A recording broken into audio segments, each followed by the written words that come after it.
Hello guys, and welcome to our channel. Today I'm going to show you how you can install the WhatsApp application in your OnePlus Pad. So if you need this second WhatsApp account for the work, for example, with the separated data, contacts, etc., go to the Play Store and tap on the search bar. Now look for the WhatsApp Business. Install that app, and by this quick way, we have two WhatsApp apps on one device.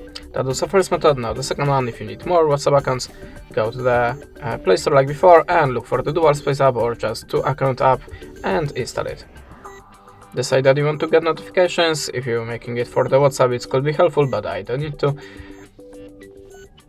And agree the terms. Now tap on the allow and tap on the WhatsApp to start whole process, and now you're creating the next WhatsApp application on this device.